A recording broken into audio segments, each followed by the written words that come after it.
When you need a mortgage, don't stress at all. Just tune right in and give these guys.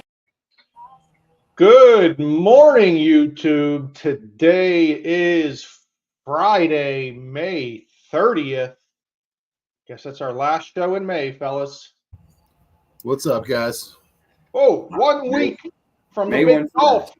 Oh my gosh, I can't wait. I've been practicing every day for about 2.5 hours a day as soon as I get home from work, trying to hit this hole in one. I thought we'd have you, in the backyard course today, showing us how it's done.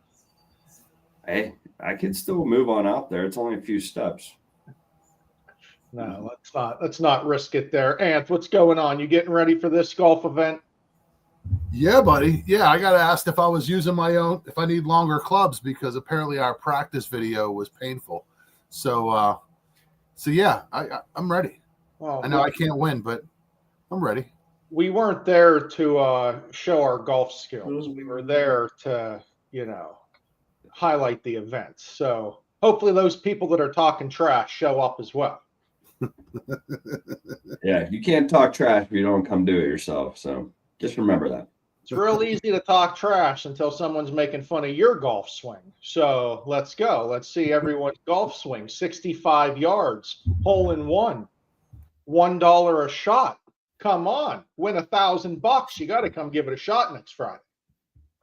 Yeah, I've been pushing it to everybody. I'm hopeful that we get a lot of people out there supporting the charity, so we could raise a bunch of money for them.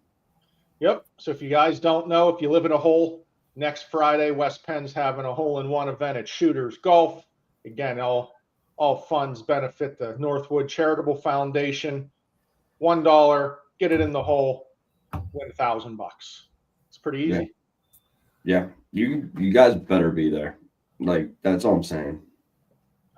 I'm there. I might. No, not you. The chatterbox. I think he was calling me out, Ant. That sounded like.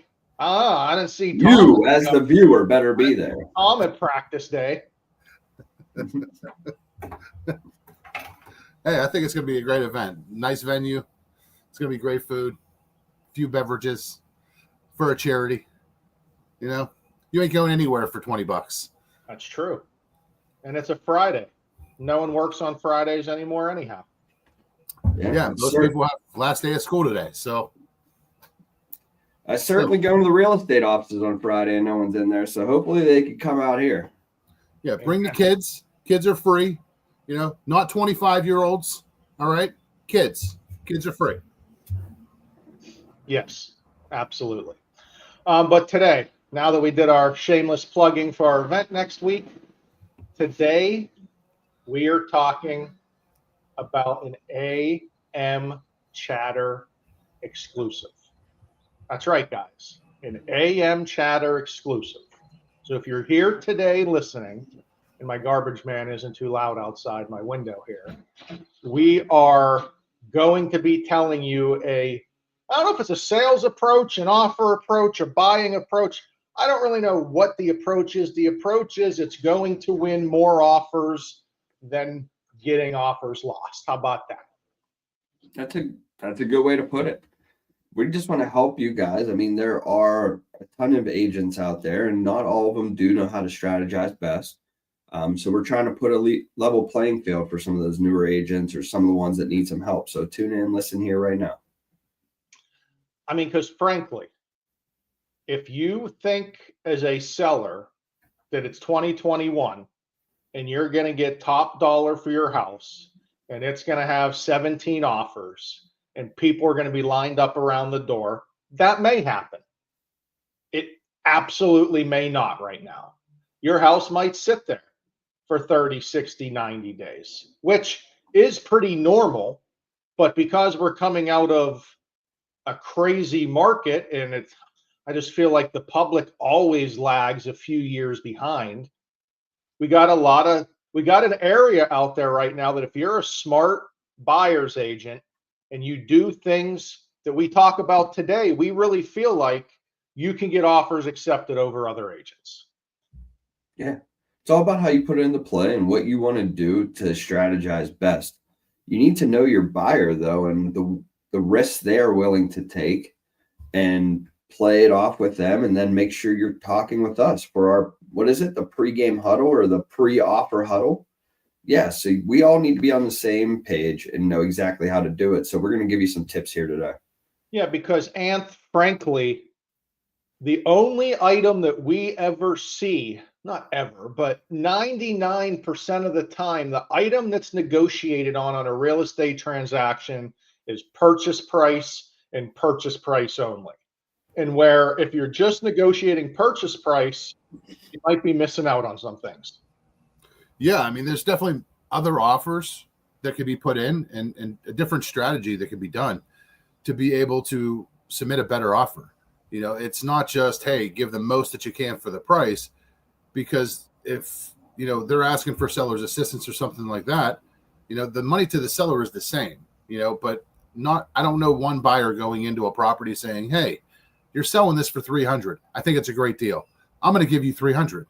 You know, everybody's trying to negotiate. Everybody's trying to get the best deal that they can, selling and buying, and working the strategy and doing a pre-offer huddle with your loan officer, you know, to see what strategy is going to work best, I think is, you know, a great fit. And there is psychology here, guys, right? There's a buyer's agent, a seller's agent, a buyer, and a seller. When you put the offer into the seller, that is a human being most of the time. Hopefully it's not a business or Chinese business at this point that owns that property. It's going to be a person. They're going to have emotion when it comes to that offer. So there's psychology here. If we can help with the psychology of the offer, the strategy behind the offer, we can help get it accepted. Yeah, 100%. And that's all we try to do every time is put the best foot forward. Yes, we want to give them the best financing. We also want them to get the house. That's why everybody needs to converse. So we need to know, and everybody needs to be on the same page. So let's pull it up here. Let's get into the art of the strategic offer. Okay. This is what we're talking about today. This is what we want to share with you guys if you're listening to Amchatter, and it's all about seller assistance. In the mortgage world, we understand seller assistance. We know that every buyer that's getting financing has the option to ask for seller assistance. But there's plenty of agents, plenty of buyers, plenty of sellers that does not know that seller assistance exists. All right. Seller assistance is when the home seller agrees to pay some of the buyer's costs. The costs include lender fees, title fees, and real estate commission. These expenses can add up quickly at closing. All right. The amount of seller assistance will depend on your loan type. So Anthony's not flipping a coin and saying, hey, buyer A can get this much seller assistance. It's mostly based off a percentage of the sales price, but it's going to depend on your exact offer. You're going to have to talk to your loan officer to know exactly how much seller assistance you can get. But why is it so important?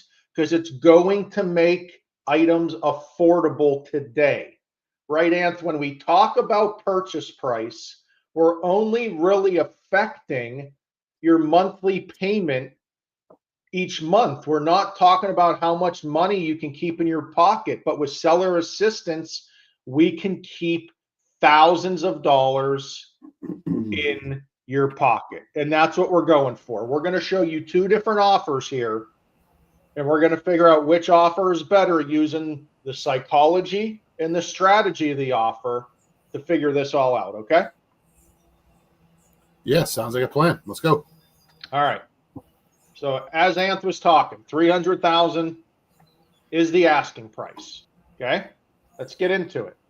Option 1 and option 2. Which option would you take? Option 1. I would take option 1. Okay. That's nice. Option 1 looks good. You're asking price is 300,000. You're offering 300,000, but you're asking the seller for 5,000 seller assistance. Option 2, 295, a little bit under asking, no seller assistance. So Anthony said option 1. Option 1's pretty good. Tom, what do you say? I like option one. I would take option one because I have so many more options as an originator. That's good. That's a good choice. You know what? I'll take option two just to be devil's advocate here. And here's a trick for everyone, guys. The offers are the same to the seller.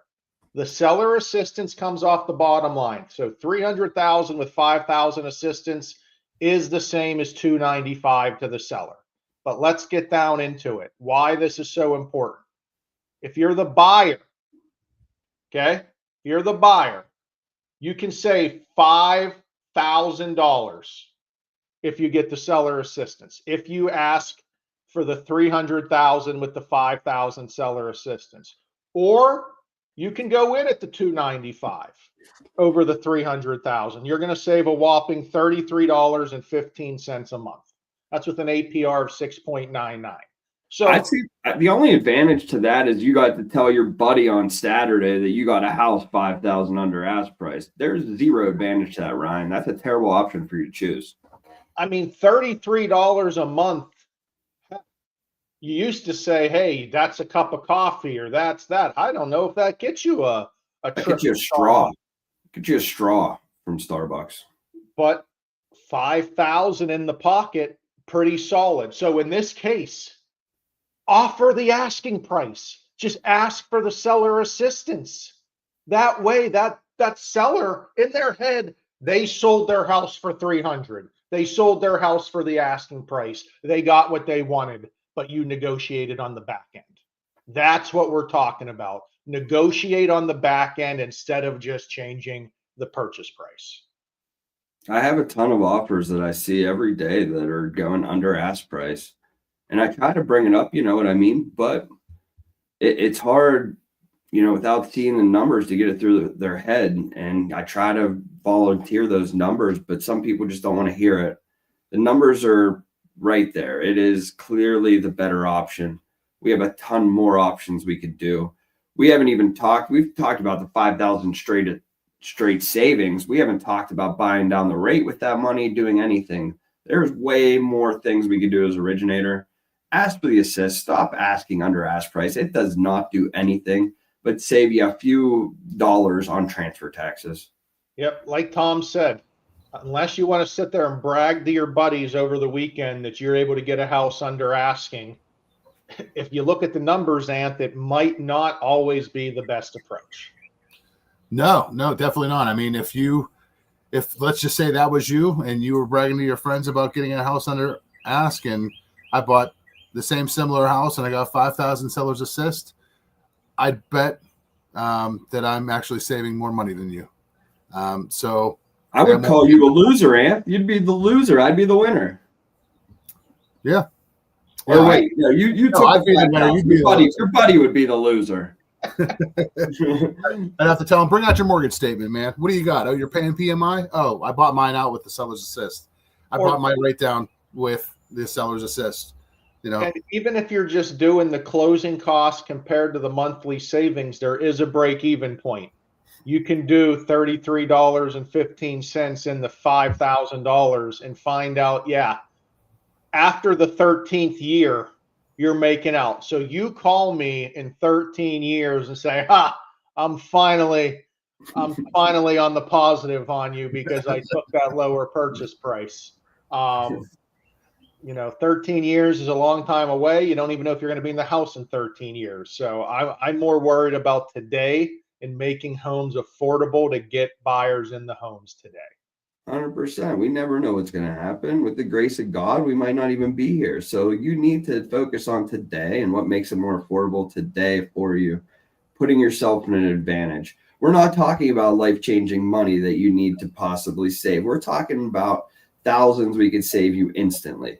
So give us a call.